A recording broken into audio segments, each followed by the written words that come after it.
भैया, बीज बो रहे हैं, लेकिन वर्षा होने के आसार तो नजर नहीं आ रहे। बात तो सही कह रहे हो, लेकिन 1 महीने में नहर बन जाएगी। तब आराम से सिंचाई कर सकेंगे। किसान अन्नदाता है, परंतु उसे कितनी मेहनत करनी पड़ती है, कितने काम करने पड़ते हैं।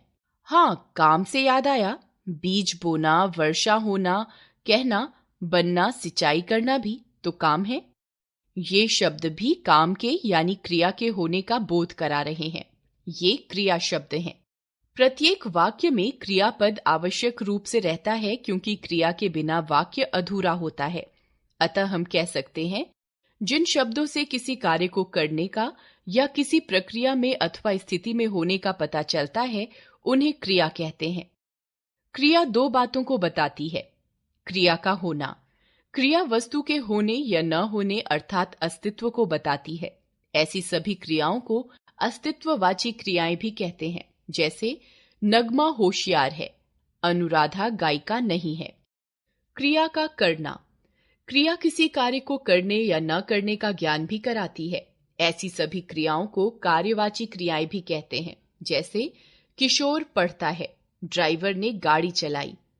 धातु, क्रिया के विभिन्न रूपों में जो अंश समान रूप से होता है वह धातु कहलाता है। जैसे लिखा, लिखता हूं, लिखूंगा, लिखो, लिखा तथा लिखिए, लिखना चाहिए आदि क्रियापदों में लिख अंश समान रूप से उपस्थित है, अतः लिख धातु है। इसी प्रकार चल, पढ़, दौड़, आ, ले, जा आदि भी धातुएं हैं। धातु ही क्रिया का मूल रूप होता है।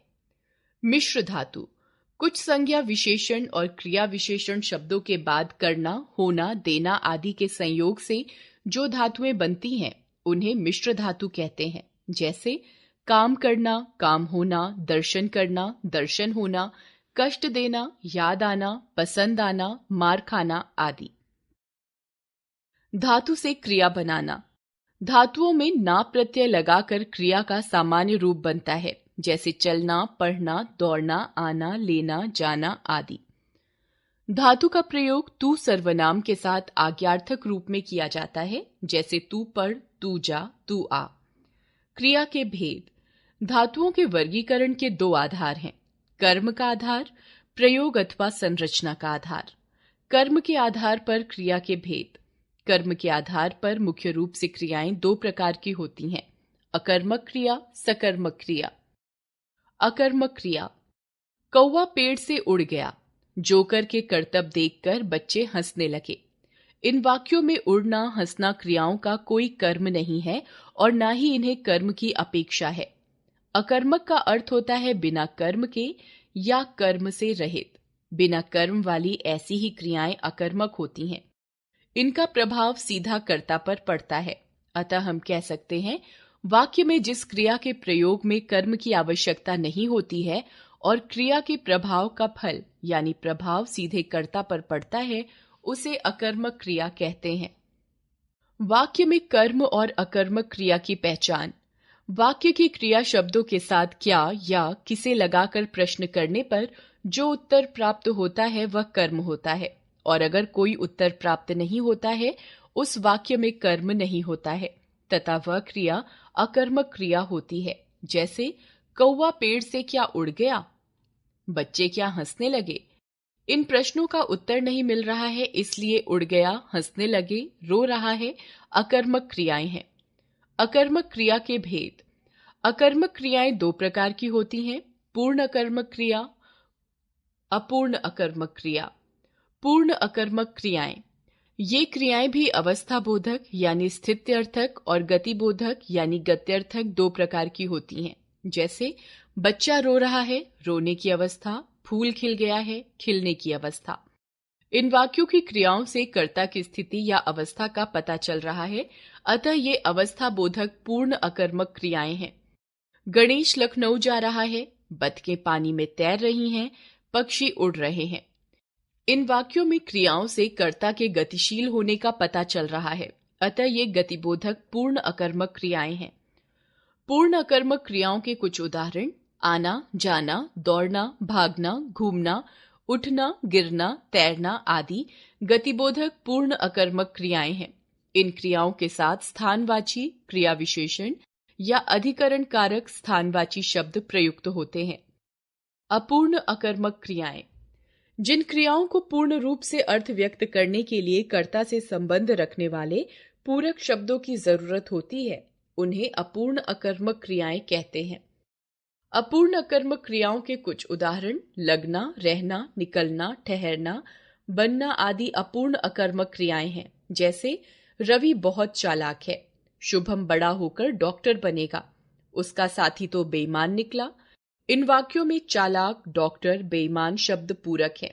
इन्हें हटा देने से वाक्य का अर्थ स्पष्ट नहीं होता। सकर्मक क्रिया, नरगिस गीत गाती है, मां अखबार पढ़ रही हैं।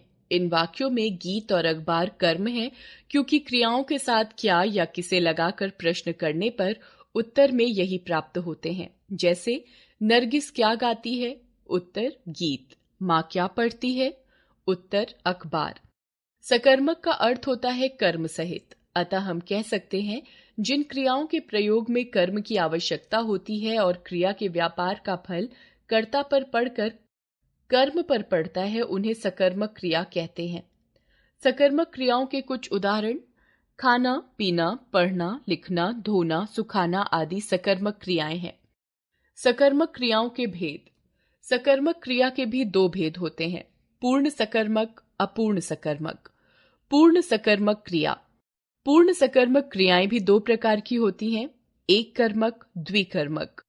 एक कर्मक पूर्ण सकर्मक क्रिया, ऐसी सकर्मक क्रियाएं जो एक कर्म रखती हैं, एक कर्मक सकर्मक क्रिया कहलाती हैं। जैसे हाथी गन्ना खाता है, एक कर्म गन्ना। चालक बस चलाता है, एक कर्म बस।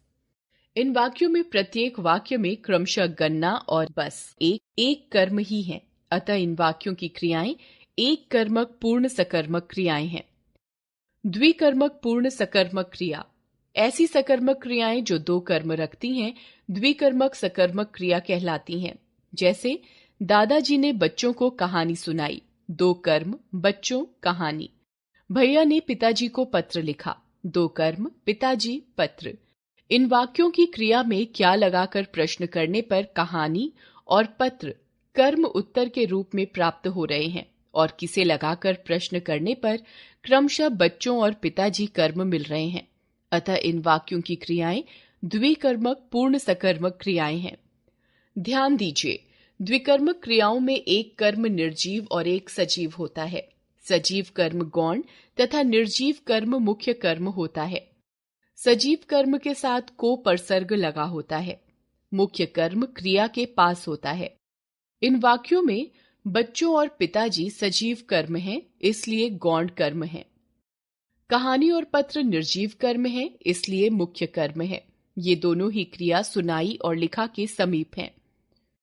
अपूर्ण सकर्मक क्रिया, वे क्रियाएं जिनमें कर्म रहते हुए भी अर्थ का पूरा ज्ञान नहीं होता और उसे पूरा करने के लिए कर्म से संबंध रखने वाले एक अन्य शब्द की जरूरत होती है, उन्हें अपूर्ण सकर्मक क्रिया कहते हैं। जैसे रमा विभा को बेवकूफ समझती है, हमने सुरेखा को अपना मॉनिटर चुन लिया। इन वाक्यों में बेवकूफ और मॉनिटर शब्द पूरक हैं। इनका संबंध कर्म यानी विभा और सुरेखा से है। वाक्य से इन पूरक शब्दों को हटा देने से वाक्य अपूर्ण रहता है। क्रिया के पूरक, अपूर्ण क्रियाओं को पूरा करने के लिए जिन शब्दों की जरूरत होती है, उन्हें क्रिया के पूरक कहते हैं। इन वाक्यों में बेवकूफ और मॉनिटर क्रिया के पूरक हैं। अकर्मक सकर्मक क्रियाओं का एक दूसरे के रूप में प्रयोग, कभी कभी अकर्मक क्रियाओं का सकर्मक क्रिया में तथा सकर्मक क्रिया का अकर्मक क्रिया के रूप में भी प्रयोग होता है। जैसे करण पुस्तक पढ़ता है, सकर्मक। करण इसी स्कूल में पढ़ता है, अकर्मक। बच्चे गेंद खेल रहे हैं, सकर्मक। बच्चे सुबह से खेल रहे हैं, अकर्मक। सजातीय कर्म लगने पर कुछ अकर्मक क्रियाएं सकर्मक का रूप धारण कर लेती हैं।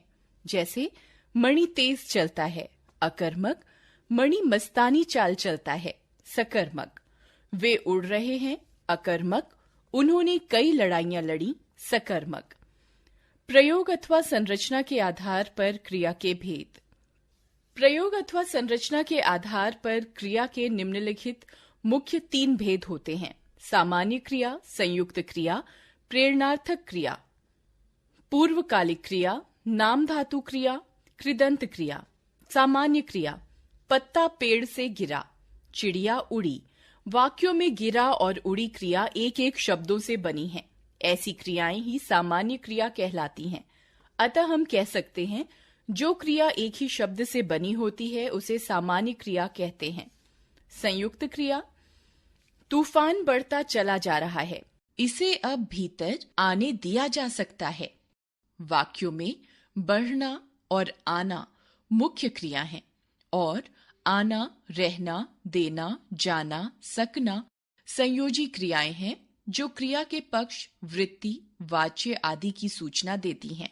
होना क्रिया के रूप हूं और है आदि सहायक क्रियाएं भी इनके साथ जुड़ी हैं। ये सभी संयुक्त क्रियाएं हैं। अतः हम कह सकते हैं जिन क्रियाओं में एक से अधिक क्रियाएं संयुक्त यानी मिली रहती हैं उन्हें संयुक्त क्रिया कहते हैं। संयुक्त क्रिया 2 प्रकार की होती है: रंजक क्रिया, समस्त क्रिया। रंजक क्रिया: वाक्य में मुख्य क्रिया के अतिरिक्त लगने वाली वह क्रिया जो मुख्य क्रिया के अर्थ को रंजित करती है अर्थात विशिष्ट छवि देती है, रंजक क्रिया कहलाती है। यह क्रिया अपने अर्थ को छोड़ देती है तथा पहली क्रिया के अर्थ में तरह तरह के रंग भरने का काम करती है और क्रिया की आकस्मिकता, शीघ्रता, क्रिया पूर्णता का भाव प्रकट करती है। जैसे बोलते बोलते वह उसे मार बैठा, वह तुरंत उठकर चल दिया। यहाँ पहले वाक्य में मार बैठा का अर्थ यह नहीं कि उसने उसे पहले मारा और फिर बैठ गया। मार बैठा का अर्थ है मारा। मार बैठा क्रिया के रूप से क्रिया की आकस्मिकता का पता चल रहा है कि उसने बात करते करते अचानक मारा। आना, जाना, उठना, बैठना, लेना, देना, पढ़ना और डालना आदि रंजक क्रियाएं हैं। रंजक क्रियाओं के कुछ उदाहरण: रंजक क्रिया, वाक्य प्रयोग। पढ़ना, उपेक्षा बोधक, विवेक 2 दिन पहले ही आ पड़ा। सकना, शक्ति बोधक, वह पेड़ पर चढ़ सकता है। चुकना, समाप्ति बोधक, वह पढ़ चुका है। डालना, समाप्ति बोधक, लोगों ने चोर को मार डाला। लेना, पूर्णता बोधक, तुमने खाना खा लिया। देना, अनुमति बोधक, पुलिस ने उन्हें जाने दिया। आना, आगमन बोधक, वह पत्र ले आया। जाना, अनुमति बोधक, उमा पुस्तक ले जाए। उठना, आकस्मिकता बोधक, सांप को देखकर बालक चिल्ला उठा। रहना, निरंतरता बोधक, सपना गाती रहती है। समस्त क्रिया: 2 धातुओं के योग से बनी वे क्रियाएं जिनमें दोनों क्रियाओं का अर्थ बना रहता है समस्त क्रियाएं कहलाती हैं। जैसे माता जी से चला फिरा नहीं जाता, वह लिख पढ़ सकता है। प्रेरणार्थक क्रिया: अध्यापिका छात्रों को पढ़ाती है। निकिता लड़कियों को जूडो सिखाती है। वाक्यों में अध्यापिका और निकिता क्रमशः छात्रों और लड़कियों को नहाने, पढ़ने, सीखने के लिए प्रेरित कर रहे हैं। ये प्रेरणार्थक क्रियाएं हैं। अतः हम कह सकते हैं जिस क्रिया से यह पता चले कि कर्ता स्वयं काम न करके किसी दूसरे को काम करने के लिए प्रेरित करता है उसे प्रेरणार्थक क्रिया कहते हैं।